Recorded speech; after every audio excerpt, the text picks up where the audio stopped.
Thanks to two Freedom of Information Act requests filed by the Washington Post and BuzzFeed, we now have the ability to see exactly what Fauci was really thinking throughout the last 18 months, despite what he was running his mouth about in public. Fauci's favorite theory is that this virus came to us naturally from a bat to human. Here he is just a matter of days ago saying as much. As I've said many times, I feel the likelihood is still high that this is a natural occurrence. But all the way back in February of 2020, the Fauci got an email from a research saying, quote, "One has to look really closely at all the sequences to see that some of the features potentially look engineered. Eddie, Bob, Mike, and myself all find the genome inconsistent with expectations from evolutionary theory." So, for over a year, while the lab leak theory was called a conspiracy, we now know Fauci was aware there were credible scientists with doubts that this came straight from a bat. Earlier today, in his interview with Nicole Wallace, of course, over at MSNBC, Fauci had this to say. Science is a dynamic process. So something that you know in January, you make a recommendation or a comment about it. But as you get more and more information, the information leads you to change, because that's what science is. It's a self-correcting process.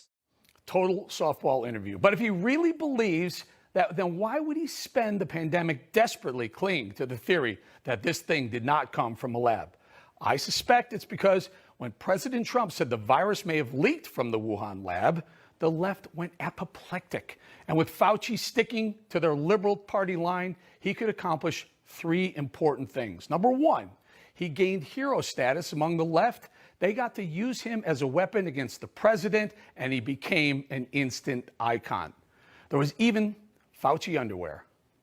Yikes. Number two, Fauci could hide any nefarious dealings he had with China by labeling a deadly theory just a conspiracy hoax.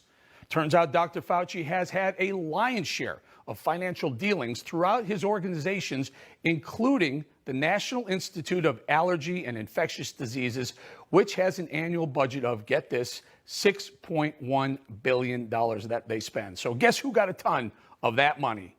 You guessed it, the Wuhan lab in China. And number three, Dr. Fauci would set himself for a post-pandemic lifestyle Mick Jagger would be envious of. A seemingly quiet guy, small in stature, non-threatening, he worked for the Trump administration, and he disagreed with Trump in an election year. That was unheard of. Dr. Fauci carried the left's water for them, and he was paid handsomely with money, fame, and power, all the vices he needed to perpetuate the big lie, though it might finally be catching up to him. Fauci's upcoming book was scrubbed on both Amazon and Barnes & Noble amid backlash. But can't say I'm too disappointed. Remember back in March, the former director of the CDC, this is very important, folks, Dr. Robert Redfield said this to CNN.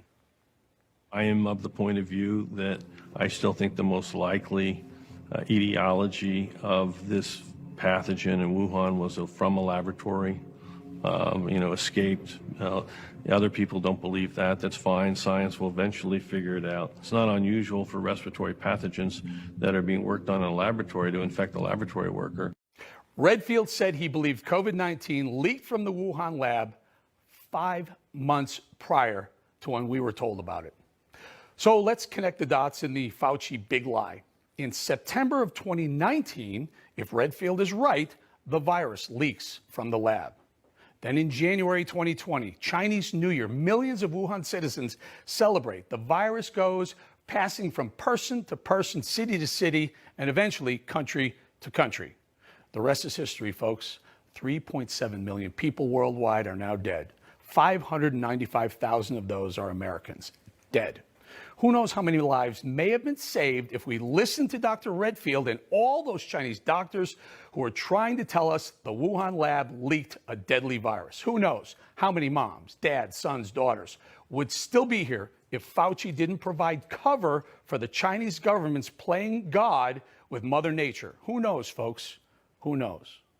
By the way, that 2020 Chinese New Year I referenced earlier, yeah, it was the year of the rat. Now, I have an idea on whose face should be in the history books as the representative of the year of the rat. Salutare, sunt Ovidiu Petric și dacă ți-a plăcut materialul acesta și ți-a fost de folos, te încurajez să te abonezi pe canalul meu și haide să distribuim adevărul în public. De ce? Fiindcă doar adevărul ne va face liberi. Rămâi cu bine!